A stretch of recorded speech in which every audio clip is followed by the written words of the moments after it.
Hello everyone, प्यारे मेरे दोस्त, आपका प्यारा सा यूट्यूब चैनल सुबह क्लास में आने के लिए आप लोग को हम तहे से स्वागत करते हैं।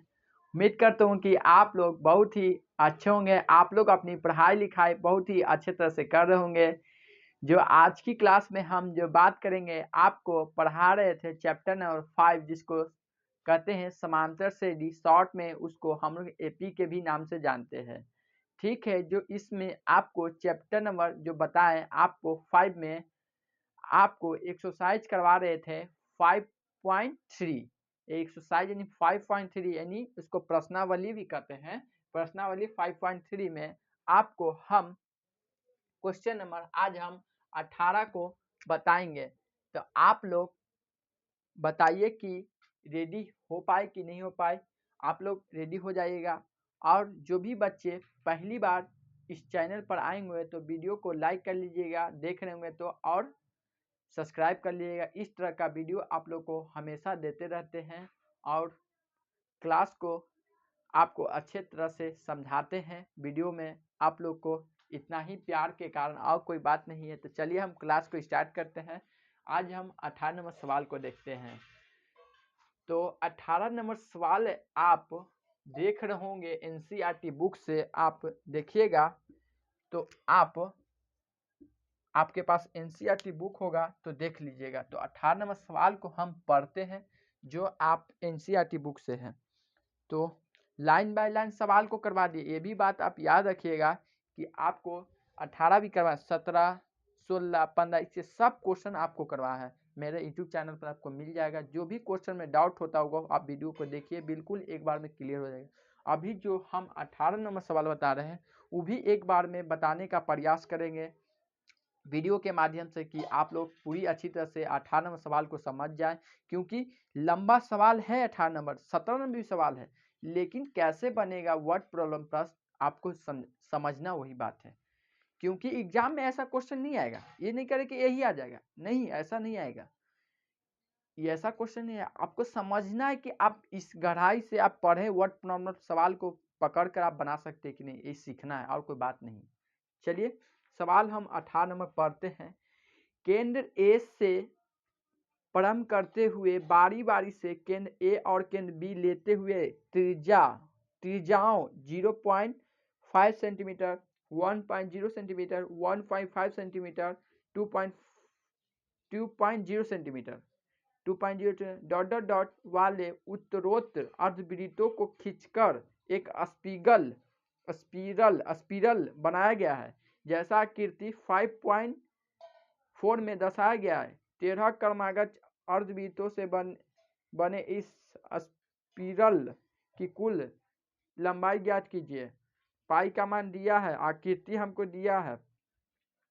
देखिए आपको आकृति 5.4 में दिया है कि ऐसे आपका साइड में बनाते हैं जो दिक्कत ना करे। ठीक है, ये लाइन है और जो यहाँ पर एक ए होगा, एक बी होगा। ठीक है, समझा रहे हैं। तो ये ऐसे चलता है,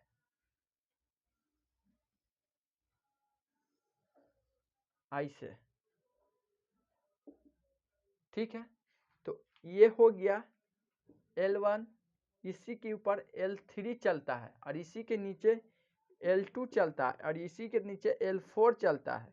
फिर आकृति के नीचे पढ़िएगा कि क्रमशः केंद्र ए और केंद्र ए बी डॉट डॉट वाले अर्धवृत्तों की लंबाई L1, L2, L3, L4 तक है। यानी L4 तक हम लंबाई दिया है। तो जो आपका जो बोला ना है 4 गो L1, L2, L3, L4, ये आपका जो आप पढ़ रहे होंगे कि केंद्र ए से प्रारंभ करते हुए बारी बारी से केंद्र ए और केंद्र बी लेते हुए त्रिज्याओं का दिया है। यानी L1 कितना हो गया, 0.5 त्रिज्या दिया है। और इसी तरह से L2 का मान भी दिया है कितना, 1.0 सेंटीमीटर, सब सेंटीमीटर। और इसी तरह से L3 का भी मान दिया है, L3 का मान दिया है 155 सेंटीमीटर और इसका भी मान दिया 2.0 सेंटीमीटर। ठीक है, ये सब त्रिज्या का दिया है और इसमें बोलता है कि 13 क्रमागत अर्धवृत्तों से बने इस स्पिरल इसका नाम दिया है, अर्धवृत्त का स्पिगल, इसको अर्धवृत्त का नाम दे रहा है स्पिगल। तो बोलता है कि 13 क्रमागत अर्धवृत्तों से बने इस स्पिगल की कुल लंबाई की संख्या क्या होगा। ये अर्थ एक तरह से अर्धवृत्त बनता है, इसका नाम अर्धवृत्त स्पिगल है, स्पिरल स्पिरल ठीक है, स्पिरल, ये स्पिरल स्पिरल ऐसे स्पिरल, यही है स्पिरल, ये अर्धवृत्त स्पिरल है,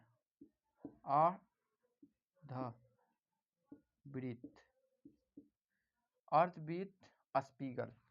ये अर्धवृत्त क्या है, अर्धवृत्त अर्ध, ये आधा ध ऐसे दिया है इसमें, अर्धवृत्त स्पिरल, ठीक है। तो आप इसमें बोलता है कि अर्धवृत्त स्पिगल का लंबाई ज्ञात कीजिए। तो आप इसमें लंबाई ज्ञात करने से पहले आपको सभी का त्रिज्या लिखना होगा। तो आप इसमें जो बनाने का मेथड, सवाल को कैसे आप समझिएगा, कैसे बनाइएगा, तो आप ऊपर में लिखिएगा हल, समझाने का प्रयास मैं करूँगा, आप लोग थोड़ा सा समय दीजिए। दिया गया है कि सब बारी आएगा, दिया गया है कि पहला अर्धवृत्त का त्रिज्या, क्योंकि बोला ही गया है कि अर्धवृत्त, तो पहला अर्धवृत्त की त्रिज्या लिखिएगा। पहला अर्धवृत्त का त्रिज्या कितना है, 0.5 सेंटीमीटर, यही ना है, 0.5 सेंटीमीटर, हाँ 0.5 सेंटीमीटर है 5। अब इसी तरह से ये पहला हो गया, दूसरा निकालिएगा। दूसरा अर्धवृत्त का त्रिज्या कितना है, दूसरा का 1.0 सेंटीमीटर। इसी तरह से तीसरा निकालेगा, तीसरा डॉट डॉट डॉट डॉट, यानी अर्धवृत्त का त्रिज्या ऐसे शॉर्ट कर दिए हम, तीसरा का 1.5 सेंटीमीटर। और इसी तरह से चौथा लिखेगा,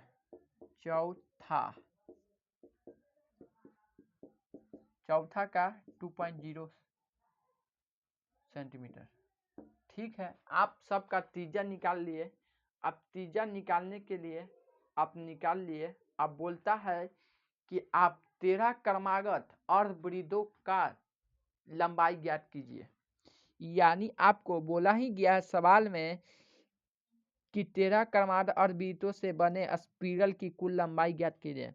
यानी 13वां अर्धवृत्त की त्रिज्या, आपको 13 क्रमागत किया है ना, तो 13वां अर्धवृत्त की त्रिज्या ही आपको ज्ञात करना है। कैसे आप कहेंगे, तो आप पहले आप लिखिए कि आप यहाँ पर जो 13 क्रमागत अर्धवृत्तों की कुल लंबाई बोला ना है, वो लंबाई ही, वो त्रिज्या ही निकालना है। समझे बात को, कैसे नहीं समझे तो रुकिए समझाते हैं। 13वां अर्धवृत्त की त्रिज्या, 13वां अर्धवृत्त की त्रिज्या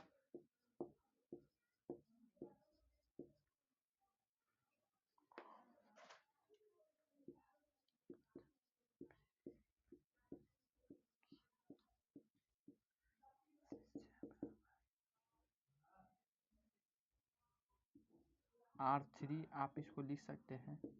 तो R3 जो है नहीं पता, यही आपको निकालना है। आप इसको सबका भी R1 R2 R3 R कर सकते हैं। तो कर दे क्या, यहाँ पर थोड़ा सा रुकिए 1 मिनट। R1 का मान कितना है, 0.5 सेंटीमीटर। इसी तरह से R2 आप कर लीजिएगा, R3 कर लीजिएगा, R4 कर लीजिएगा।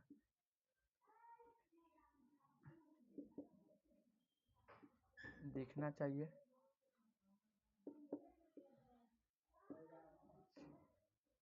ठीक है, सब कुछ अच्छा है।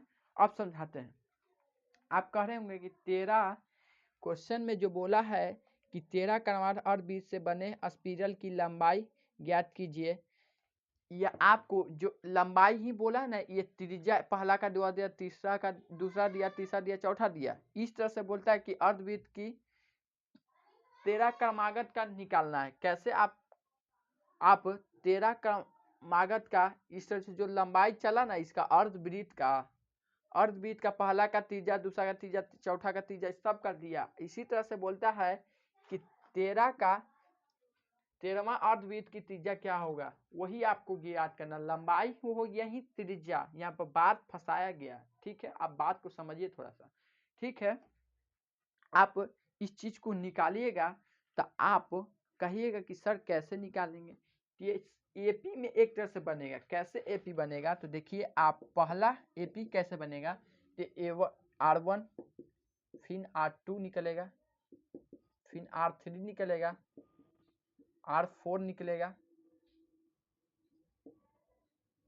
और इसी से डॉट डॉट डॉट कहाँ तक लग गया है, 13 क्रमागत तक चला गया है। अर्धवृत्त का त्रिज्या 13वां पद तक ये चला है, 13वां पद तक चला है। तो ये 13वां पद तक चला है, आपको 13वां पद तक चला है, इसी चीज का 13वां पद तक चला है।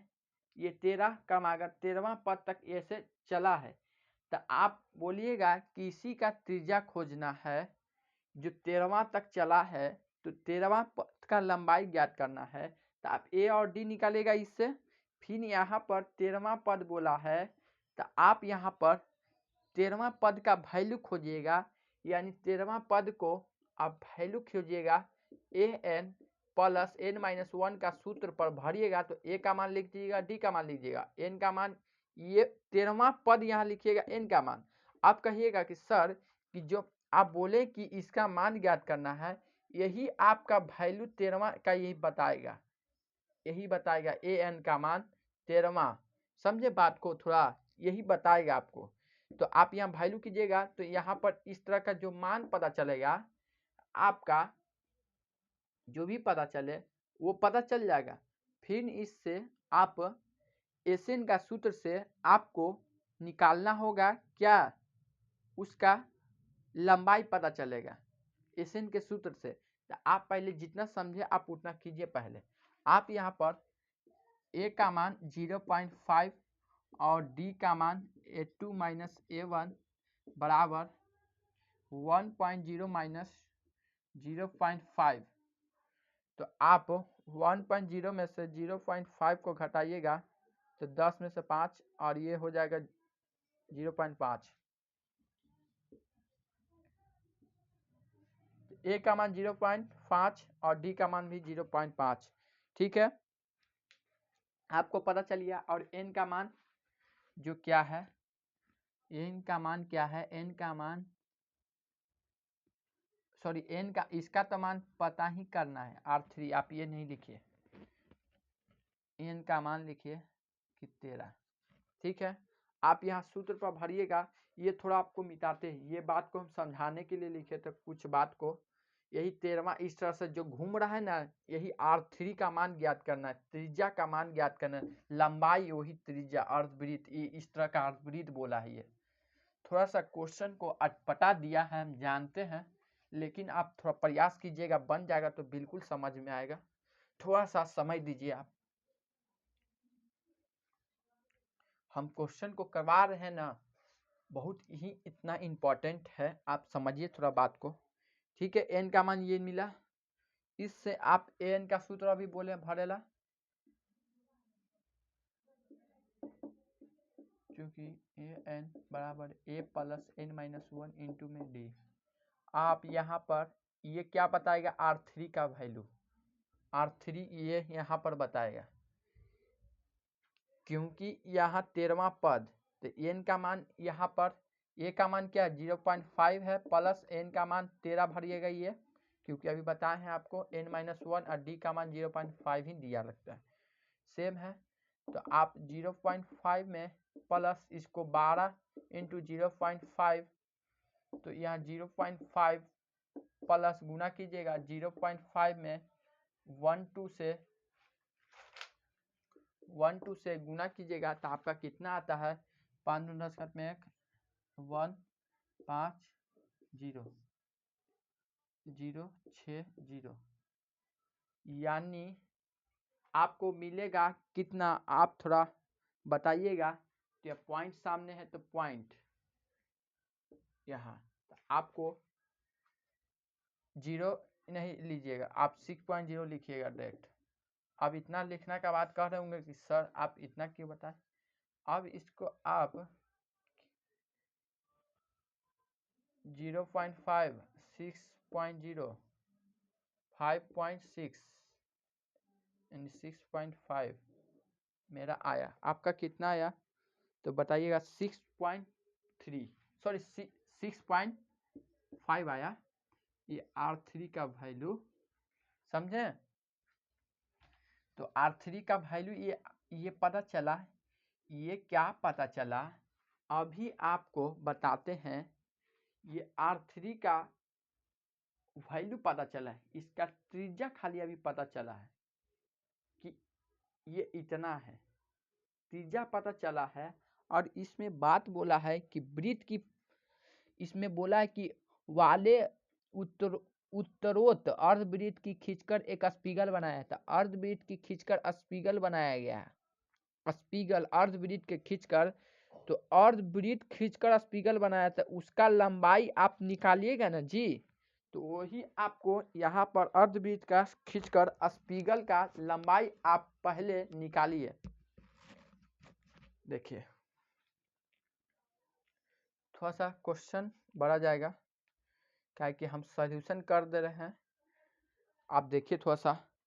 अर्धवृत्त की परिधि, पहले अर्धवृत्त की परिधि आपको पता है, नहीं पता था पहले वृत्त की परिधि क्या होता है आप बताइएगा। कि चूंकि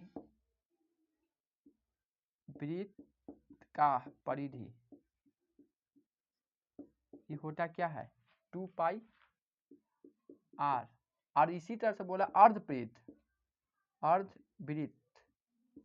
का परिधि।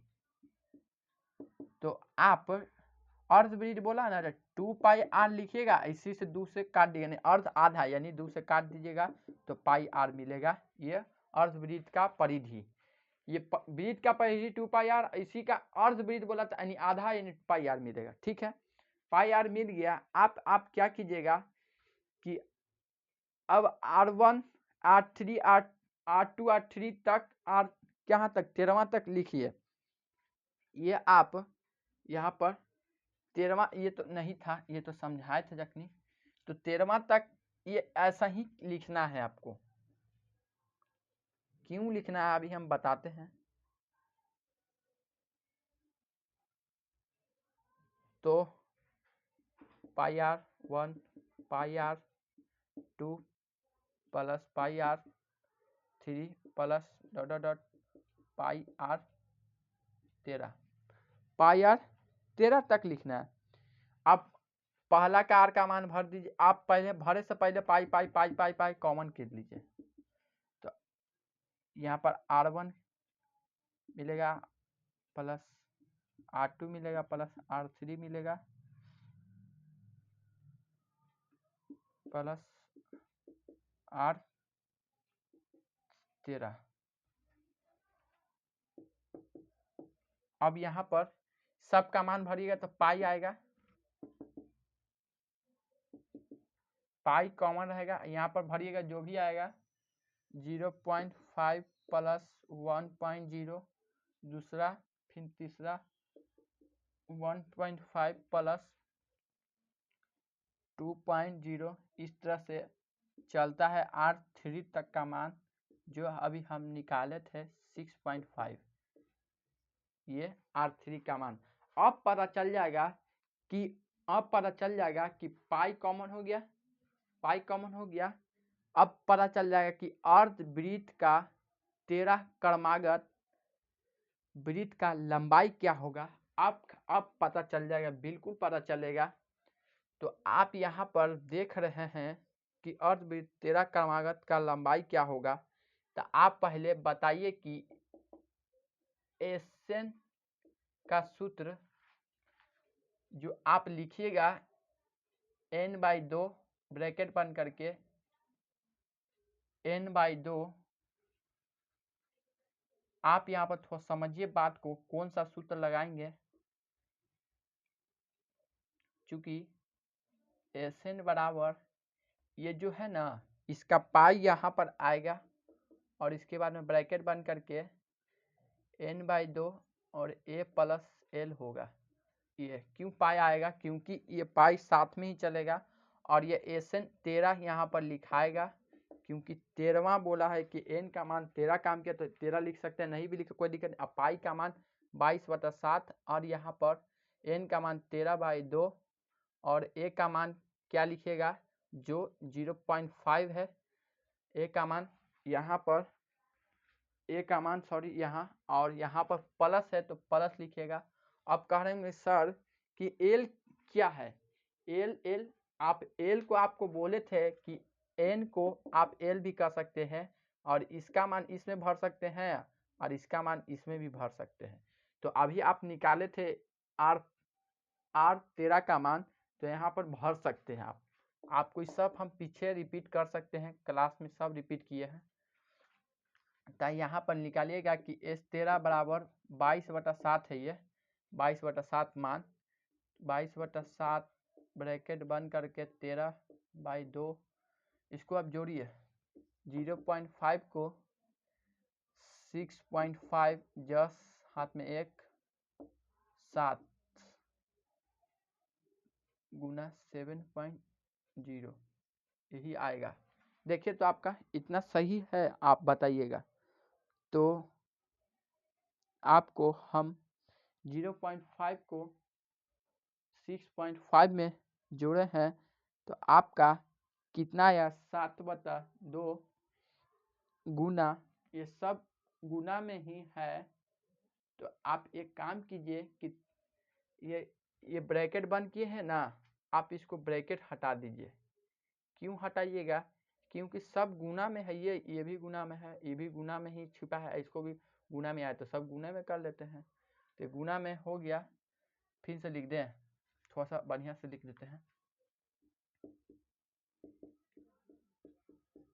और इंटू 13/2 इंटू इसका मान 7/0 जो आपको जोड़ के दिखाए, तो इसका और इसका जोड़ के जो दिखाए हैं देखिए 7/0। अब यहाँ पर क्या कीजिएगा कि पॉइंट हटाइए तो नीचे 10 आएगा और ये 7 से 7 कट जाएगा, 10 आया और यहाँ पर 5 बार में और ये 11 बार में 2 का टेबल से, और यहाँ पर 11 इंटू 13 कीजिएगा और 5 दूना 10 कीजिएगा, इससे गुना। और यहाँ पे आप लिख सकते 5 दूना 5, तो देख लिख दीजिए ना, कहा एक तो जगह नहीं, आप और तीरे जा रहे हैं और तीरे जा रहे हैं और तीरे जा रहे हैं, तो तीरे जाइएगा तो दिक्कत ही करेगा। 13/2 इंटू 10, आप इसको गुना कीजिएगा, देखते हैं।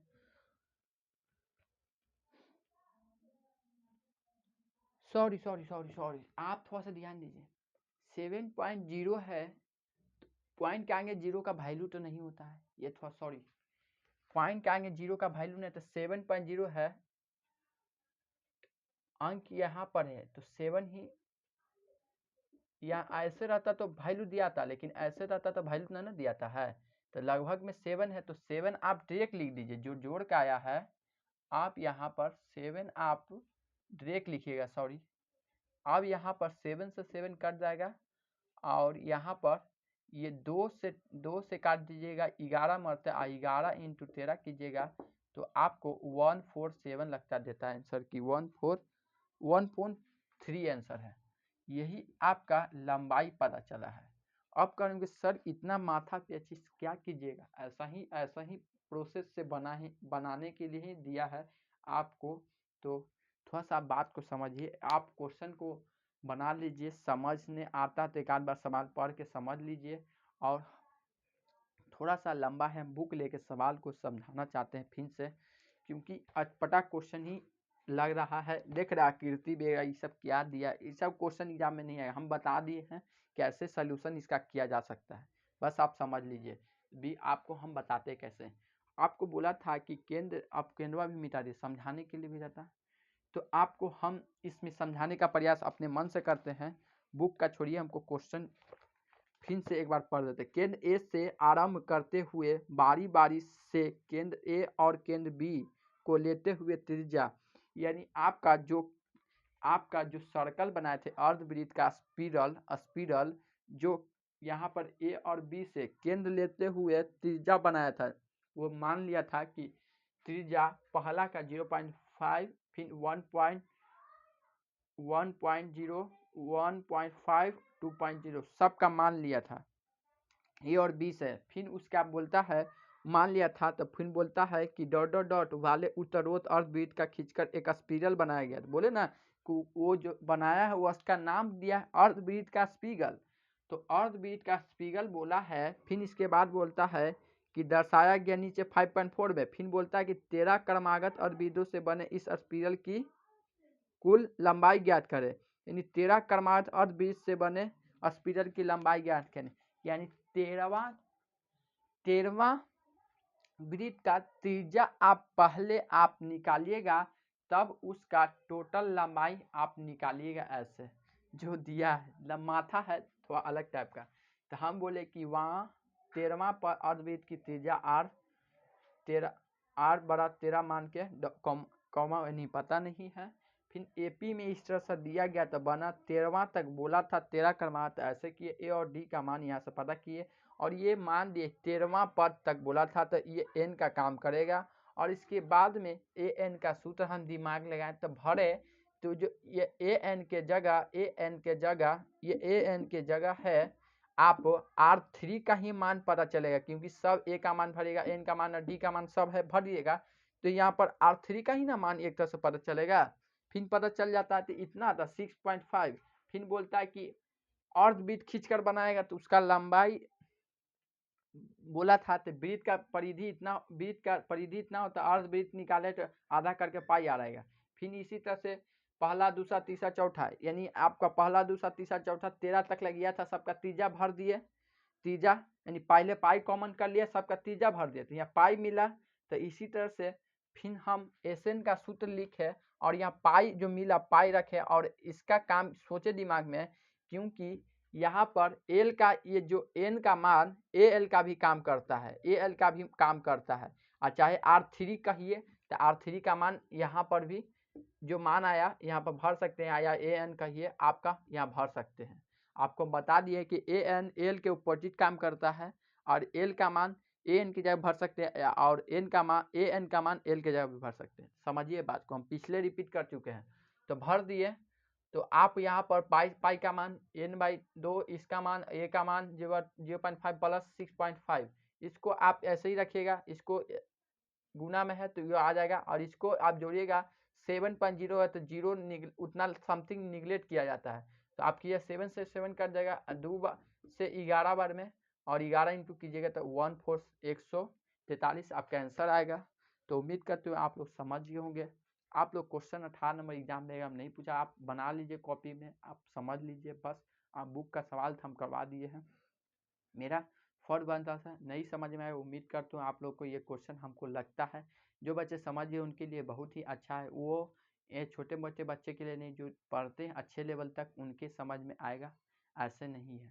तो आज की क्लास को हम इतना ही रखते हैं। इतना प्यार और सपोर्ट के लिए आप लोग को हम तहे दिल से धन्यवाद करते हैं दोस्त, क्योंकि आप लोग प्यार देते हैं, इसी कारण हम क्वेश्चन लेके आते हैं तब बना दिए पूरा, ऐसे कुछ हो ही नहीं पाता यहाँ खड़ा होकर। ठीक है, बाय दोस्त, आप लोग प्यार सपोर्ट देते रहिए इस तरह से।